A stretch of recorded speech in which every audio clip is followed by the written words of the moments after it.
ফেতনা করবার লাগে 1 নম্বর। রসুলের কি দিয়ে বানাইছে? রসুলের যে কোনো জিনিস দিয়ে বানাও, তোমার কি দিছে? তোমার জিগায় বানাইতে আসেন না, এগুলা জিগায়। আমি রাস্তা দিয়ে যাই, একবারের সামনে এক মুরব্বী দৌড় দেয়, ও বামে সাহ, রসুলের কিতান্দা বানাইছেন কম। চিন্তা করে দেখলাম কোন কথা কইমু আর হন ফিডে আইমু। আমি ছাত্র মানুষ, আগে নিজের সেট করণের এলেম হাসিল করতে। তা আমি বললাম, চাচা রসুল্লাহ আল্লাহ যে এই সময় বানাইছেন, এই সময় আমি তো আসলাম না, আল্লাহ কিতান্দা বানাইছেন আমি কইতারি না। এমনি ডাক দেয়া বড় সালাক মোল্লা, আমি জান বাসাই না।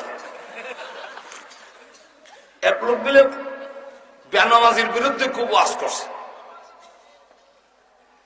বেনামাজির বিরুদ্ধে খুব কড়া ওয়াজ করে লেছে। সব বেনামাজি রাখারা কমুল্লা শেষ করে না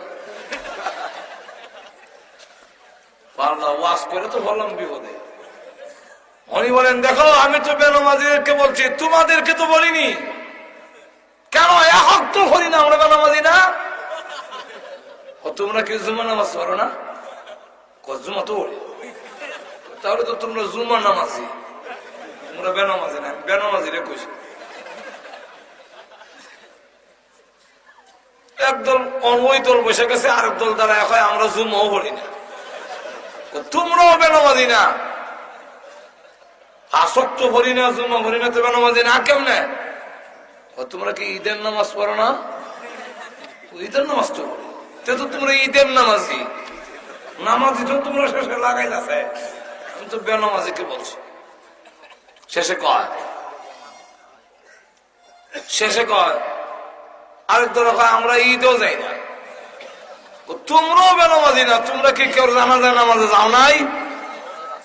কই তো সবির আলী চাচা মারা গেছিল 2-3 দিন আগে, জানাজা ফিরে এসে। তো তোমরাও জানাজার নামাজি, তোমরাও বেনামাজি না? তখন সকলে কয়, না মোল্লা জান বাঁচাইলিস। মৌলভী সাহেব কয়, আল্লাহ এটা একটা অনামাজি না।